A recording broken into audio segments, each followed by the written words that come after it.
ኮሜዲያን ደረጀ ኃይሌ ምላሽ ሰጠ። እኔ መቀረጼን አላውቅም ሲበዛ ሆዳምነትና ከተማረ ሰው የማይጠበቅ ነው ሲልም ኮንኗል። ነፃነት ወርቅነህ ያው ያሳዝናል። ምንድን ነው ምን ሆኖ ነው ዳሬ በእግዚአብሔር ምን ሆኖ ነው? አርቲስት ገነት ንጋቱ ያደረገችው ነገር ሆዳምነት ነው፣ ካንዴ የተማረ ሰው የማይጠበቅ ነው ሲል አርቲስት ደረጀ ኃይሌም ተናግሯል። በአሟሟቱ ዙሪያ አዲስ መረጃ ወጥቷል። እኛም እንደ ቤተሰብ እንደ ጓደኛ የምናውቀው ነገር አለ። ግን አሁን ደግሞ መጨረሻ ላይ ተሽሎት ነገር ነበረ። ኢቢኤስ ደግሞ ገፊ ካምፓኒ ሆነ። ያንን ሰውዬ ገደለ፣ አሁን ይሄንንም ገደለው። ነፃነት አርፏል። ሴፉን በቅርቡ ያርፋል። የሚያሳዝነኝ ግን ሴፉ እንግዳ አርጋ አቅርበኝ ስለው አላቀረበኝም እስካሁን። ያን ሳያደርግ መሞቱ ነው። ሰይፉ በቅርቡ ያርፋል ሲል የተናገረው ግለሰብ በሕግ እንዲጠየቅ ጥሪ ቀረበ። የብዙዎችን ልብ የሰበረ የአርቲስት ነፃነት ህልፈትን ተከትሎ የብዙዎች ባለውለታ የሆነውን ደግሞ ሰይፉ ፋንታውን በቅርቡ ያርፋል በማለት በቲክቶክ ስሙ አስሌ የተባለ ግለሰብ የአርቲስቱ ህይወት እንደ ቁጭት ሳይቆጥር የሰይፉን ሞት መመኘቱ ብዙሃንን አስቆጥቷል። በዚህም በህግ እንዲጠየቅም ጥሪ ቀርቧል። ምንድን ነው የሆነው? ምን ሆኖ ነው ዳሬ በእግዚአብሔር ምን ሆኖ ነው? ሞት ነበረውበት ፊቱ ያስታውቅ ነበር በጣም ማለት ተኝቶ ነበር ብዙ ዳሬ ተኝቶ ነበር ብዙ አይ ዛሬ ማውጣራ ሄዶ በእግሩ ሄዶ ሆስፒታል ሲያመው ደህና ነበር ማታ። ኮሜዲያን ደረጀ ኃይሌ ምላሽ ሰጠ። እኔ መቀረጼን አላውቅም ሲበዛ ሆዳምነትና ከተማረ ሰው የማይጠበቅ ነው ሲልም ኮንኗል። አርቲስት ገነት ንጋቱ የሙያ ባልደረባ የሆነውን የአርቲስት ነፃነት ወርቅነህን ህልፈት ተከትሎ በዩቲዩብ ቻናሏ ባሰራጨችው ዘገባ ምክንያት ከህዝብ ከፍተኛ ትችትና ተቃውሞ እየደረሰባት ይገኛል። እዚህ ቪዲዮ ላይ ኮሜዲያን ደረጀ ኃይሌን በስልክ ስታነጋግረውም ታይታለች። እኔ መቀረጼን አላውቅም፣ እንደ ቀደመ ወዳጅነታችን ሀዘኗን ልትገልጽ መስሎኝ ነው። ከሆስፒታል በጥልቅ ሀዘን ውስጥ ሆኜ ያዋራኋት ብልግናና ሆዳምነት ነው ስለማለቱ ኤቨንት አዲስ ጽፏል። አርቲስት ገነት ንጋቱ ጌታ እኮ ሀዘንሽን ሁሉ ነገርሽን ዩቲዩብ ላይ ማሳየት አይጠበቅብሽም። አንዳንዴ ዩቲዩብንም አለፍ ማለት ያስፈልጋል። ድሻልና ከብርሻል ግዴታ ሁሉም ነገር ዩቲዩብ ላይ መለቀቅ የለበትም አይደለ? የቅርብ ጓደኛሽ ነው፣ የቅርብ የሥራ አጋርሽ ነው። እንደ ዩቲዩብ ለመስራት እንዴት እንደመጣልሽ አላቅም። ብቻ ግን እኔ ይሄ ነገር አሳዝኖኛል። እንዳልካችሁ ዘነበ በሞተ ሰው ወንጌል አይሰራም።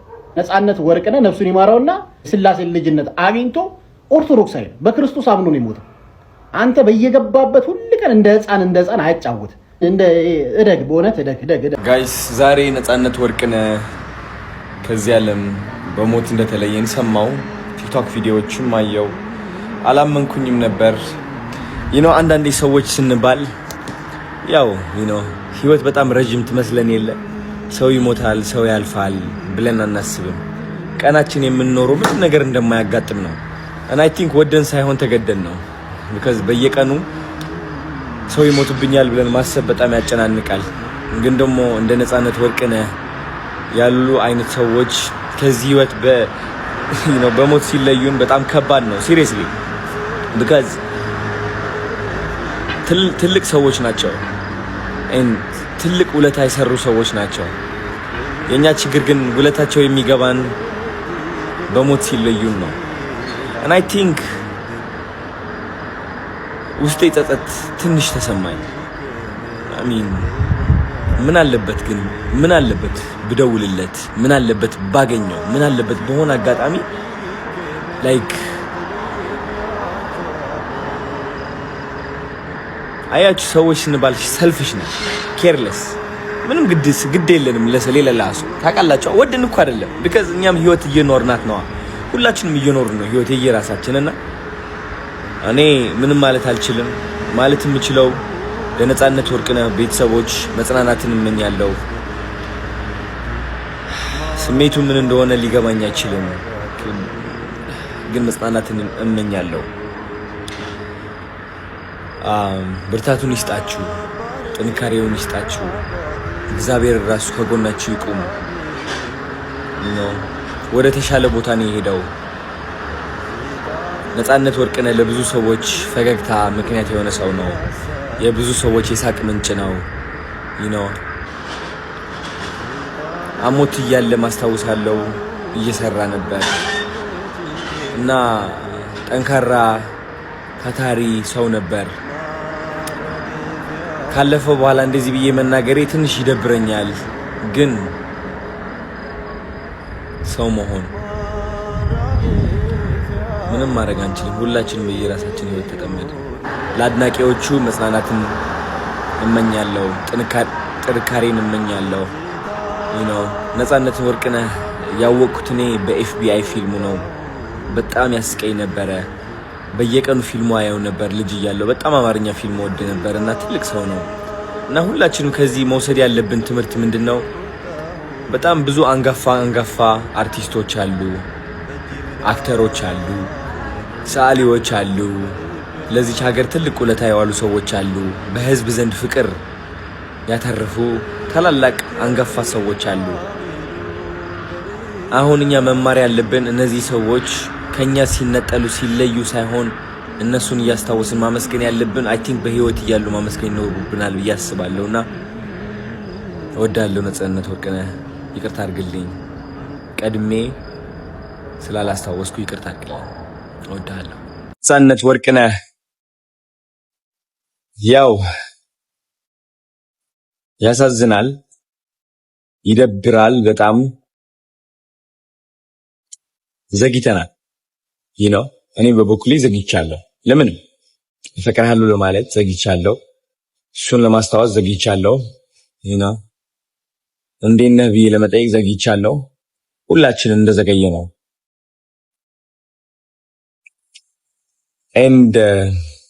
ግን ትንሽ ጸጸቴን የሚያቀልልን የሚያረጋጋኝ ምን እንደሆነ ታውቃላችሁ? ልክ እንደ ነፃነት ወርቅነህ ትልቅ ውለታ የዋሉ ትልቅ ታሪክ የሰሩ የብዙ ሰው የሳቅ ምንጭ የሆኑ ሀገር መጠሪያ የሆኑ በጣም ብዙ አንጋፋ ሰዎች አሉ ኢትዮጵያ ውስጥ። ባይገርማችሁ ቲክቶክ መጣና እነዚህ ሰዎች እንዲረሱ አደረገ። እኛም ሰዎች ነን፣ ከፊታችን የሳበንና የማረከን ነገር እያየን ትልቅ ውለታ የሰራልን ነገር እንተዋዋለን። ባይ ዘ ዌይ እነዚህ አንጋፋ አርቲስቶች ብቻ አይደለም ብዙዎቻችን የረሳ ነው። በጣም ትልቅ ነገሮች ያደረጉ ሰዎች ብቻ አይደለም የረሳ ነው። ሰው ከመሞቱ በፊት አለሁልህ ማለትን የረሳ ነው። ባለፈው በጣም የደበረኝ አንድ ኮሜንት ነበረ። ጋሽ ፋንቱ ማንዶዬ እንግዲህ ያው ሰልፍ ይዞ ታክሲ ላይ አየዋቸው እና ያ ቪዲዮ ለቀቅኩት። ግን በጣም ብዙ አሉታዊ የሆኑ መሰጆች ደረሱ። ለምንድን ነው ጋሽ ፋንቱ ማንዶዬ የምታገዛቸው? ለምን? ምን ያደርግላቸዋል? ልጃቸው እኮ አሜሪካ እኮ ነው። አያችሁ፣ እናንተ የመሰላችሁ እቃ መስጠት ነው የታያችሁ። እሱ ነው ኦፍ ኮርስ መኪና ተሰጠ። ቅንጦት ነው የሚመስለው ይህ ሲታይ ደግሞ። ግን ጋይስ ማወቅ ያለባችሁ እየሰጠናቸው ያለው እቃ ሳይሆን ክብርን ነው፣ የሚገባቸውን ደረጃን ነው። ቀን ቢጥላቸው እኛ ግን መክዳት የለብንም እነሱን። ስለዚህ ጋሽ ሰሎሞን መኪና ሳሰጣቸው መኪና ሳይሆን የሰጠኋቸው ተስፋን ነው፣ ሰው አለልኝን ነው፣ ሰው ይወደኛል ነው፣ ሰው አልረሳኝም ነው። ከመኪና በላይ ይህ መንፈሳዊ ጥንካሬ እንሰጣቸዋለን። ሱራፌልም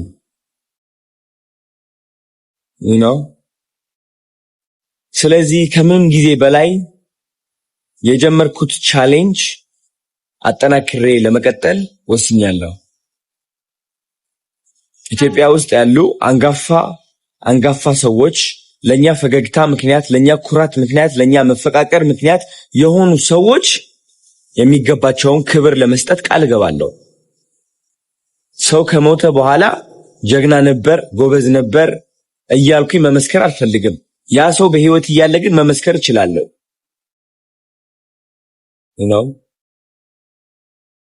ስለዚህ አንድ ጥያቄ ጠይቃቸዋለሁ። የኢትዮጵያ ካምፓኒዎች፣ ቢዝነሶች በተቻላቸው አቅም ለነጻነት ወርቅነህ ቤተሰቦች ድጋፍ ብታረጉ ደስ ይለኛል። ድጋፍ ያስፈልጋቸዋል ወይስ አያስፈልጋቸውም የሚለው እርግጠኛ አይደለሁኝም። ማያስፈልግ ከሆነም ችግር የለውም፣ ግዴታ አይደለም። ግን ካስፈለገ ብናደርግ ድጋፍ ደስ ይለኛል። የሚያጠነክራቸው because ይህ ቪዲዮ የነጻነት ወርቅነህ ቪዲዮ አይቼዋለሁ። እሱ ብቻ ነው ያላቸው። ስለዚህ እንቁምላቸው። አትሊስት በዚህም ከሰው ነጻነት ወርቅነህ የዓለም ጤና ድርጅት ዋና ዳይሬክተር ዶክተር ቴድሮስ አድሃኖም በይፋዊ የፌስቡክ ገጻቸው ባስተላለፉት መልእክት በአርቲስት ነጻነት ወርቅነህ ህልፈት የተሰማቸውን ጥልቅ ሐዘንን ገልጸዋል። ዶክተር ቴድሮስ ለአርቲስቱ ቤተሰቦች፣ ወዳጆችና አድናቂዎች በሙሉ መጽናናትንም ተመኝተዋል። ኢቢኤስ ደግሞ ገፊ ካምፓኒ ሆነ። ያንን ሰውዬ ገደለ፣ አሁን ይህንንም ገደለው። የሚቀጥለው ያንን ሰውዬም እንዳይመርሽ። ኢቢኤስ ደግሞ ገፊ ካምፓኒ ሆነ። እዛ የገባ ሰው ሁላ አስቂኞቹ እየሞቱ ነው። አስፋው እዛ ነው የሞተው፣ ይሄም እዛ። እንደ ኢቢኤሶች ደግሞ በቃ አልቅሰው ጥቁር ለብሰው ማለት ነው። አሁን ደግሞ ኢቢኤሶች አሁን መፍሮ ይቀቅላሉ። እንትን ኢንሹራንስ የላቸውም፣ በደንብ አያሳክሙትም ነበረ። እኔ ጋ ነው የሚደረሰው፣ ለቅሶ ድረሱ። ቲክቶክ ላይ ደግሞ አልሰማውም እያሉ የሚያለቅሱና የሚፖስቱ አይቻለሁ። በሰላም ነው። ድንገተኛ ሰምታችሁ ማልቀስና አውቃችሁ ደግሞ ቪዲዮ ራሳችሁ ፊት ለፊት አድርጋችሁ የምታለቅሱት ነገርስ? ምናልባት ሰይፍሻ የሞቱን መንስኤ በተመለከተ ግን የተባለ ነገር አንተም የሰማኸው ነገር ይኖር ይሆን? እንግዲህ ተፈጥሯዊ አሟሟት ነው ማለት ያመው ነበረ በተለያየ ጊዜ። እኛም እንደ ቤተሰብ እንደ ጓደኛ የምናውቀው ነገር አለ። ግን አሁን ደግሞ መጨረሻ ላይ ተሽሎት ነገር ነበረ። በቃ እየታገለ ነው አንዳንዴ የሚሰራው እንጂ ህመም አለ። ያ ህመም እንግዲህ በጊዜ ሂደት ይሻለው ይሆን? አንዳንዴ ይሻልህና አንዳንዴ ደግሞ ሳይሻል ይቀር የለ። ልክ እንደዛ ነገር ሆዶ በቃ እየተሻለው እኔ ተገናኝተናል። የዛሬ 15 ቀን አግኝቼዋለሁ። እኔ ለሴፍ ቤቤስ ቀረጻ ስገባ እሱ ቤተሰብ ጨዋታ ቀርጾ ሲወጣ እና በጣም በቃ እንደውም በቃ አማረብህ ተባብለን በቃ አምሮበት በቃ በጣም ለየት ያለ ነገር ባይቻው የተሻለ ነው። በቃ ጥሩ ላይ ነኝ። በጣም የሚገርመው ነገር ፍሬሽማን የሚለውን ቲያትር አውሮፓ ይዘው ለመሄድ ከነ አስናቀ ጋር ተነጋግረው ወዳጁን አስናቀ ሪሄርሳል ላይ ነበሩ። እየተጠና ነበረ እና አውሮፓን ለመዞር ማለት ነው። እና በቃ ትልልቅ ሀሳቦች የነበሩት ለቤተሰቡ ለልጆቹ የተለየ ፍቅር ያለው ሀገሩን የሚወድ በዚህ ላይ ሳቅ ለመፍጠር ሁልጊዜ የማይተኛ ሰበር መረጃን እነሆኝ። አርቲስት ነጻነት ወርቅነህ እንደሚሞት እኔ በህልሜ አይቼ ነበር ብላ ፋና እንዳለ እንግዲህ ይህንን ፖስት አድርጓ ነበር። እንዲህ የሚል ፖስት ሰሞኑን አንድ ታዋቂ አርቲስት ይሞታል ብላ እንግዲህ በፌስቡክ አካውንቷ አጋርታ ነበር። አንዱ ጠራውና ይዞት ወጣ። በፈረንሳይ የምትኖሯ ፋና እንዳለ ከ5 ቀን በፊት ያየችው አስገራሚ ህልምና የአርቲስት ነጻነት ወርቅነህ ማለፍ ዛሬ በመላው ኢትዮጵያውያን ዘንድ ታላቅ የሀዘን ቀን ሆኖ ውሏል። በብዙዎቻችን ልብ ውስጥ ትልቅ ቦታ ያለው አርቲስት ነጻነት ወርቅነህ በድንገት ከዚህ ዓለም በሞት መለየቱ መርዶ ሆኖብን ውሏል። ይሁን እንጂ ከዚህ መርዶ ጀርባ አንድ ብዙዎችን ግራ ያጋባና እያነጋገረ ያለ አጋጣሚ አለ። በፈረንሳይ የምትኖሯ በፌስቡክ ንቁ ተሳትፎ የምታደርጓ ፋና እንዳለ የዛሬ 5 ቀን አንድ ታዋቂ ሰው ይሞታል የሚል ፖስት አድርጋ ነበር። ጉርሻዎች ከፋና ጋር ያለንን ቅርርብ በመጠቀም እንዴት እንዲህ ያለን ነገር ልትፖስች ይቻልሽ ብለን ጠይቀናት የነበረ ሲሆን የሰጠችን ምላሽ አሁን ለተከሰተው ነገር ትልቅ ጥቆማ ነበር። ፋና ያየችውን ህልም እንዲህ ስትል ገልጻልን ነበር። ሌሊት ነው፣ ሰዓቱን አላውቅም። የሆነ የታዋቂ ሰዎች ሴሌብሪቲ የተሰበሰቡበት ትልቅ አዳራሽ ውስጥ ገባው። በሩ ላይ አንድ ሰው ብቅ አለና ብቅ ብሎም እንዲህ አለኝ። በድንገት አንዱ መጣና ያንን ሰው ጠርቶ ይዞት ወጣ። በዚያን ሰዓት ማንም ምንም አላለም። እኔም ተከትያቸው ልወጣ ስል ፍርሃት አደረብኝና ተመለስኩኝ። በአዳራሹ ውስጥ የነበሩት ታዋቂ አርቲስቶች መሆናቸውን አውቃለሁ እንጂ ማን እንደሆኑ ለይቼ አላወቅኳቸውም ነበር።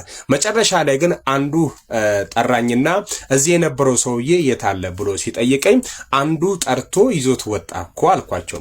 በንግግሬ ተገረሙ፣ በጅምላም ሳቁብኝ። በዚያው ነቃው። ያ በህልሜ ተጣርቶ የወጣው ሰው እንደሚሞት ተርጉሜ ነው የዛሬ 5 ቀን ፖስት ያደረኩት። ፋና ይህንን ካለች ከ5 ቀናት በኋላ ዛሬ ታላቁ አርቲስት ነጻነት ወርቅነህ በድንገት ማለፉን ስንሰማ የፋና ህልም እውነት መሆኑን ስንገነዘብ ግርምት ፈጥሮብናል። ይህ አጋጣሚ በእውነትም ያስገርማል። እናንተስ ስለዚህ ጉዳይ ምን ትላላችሁ? ህልሙ አስቀድሞ የሚመጣን ነገር የመጠቆም ሚስጥራዊ አቅም አለው ወይስ የለውም? ለአርቲስት ነጻነት ወርቅነህ በድጋሚ ነፍስ ይማር እያለም ለወዳጅ ዘመዶቹ መጽናናትንም እንመኛለን።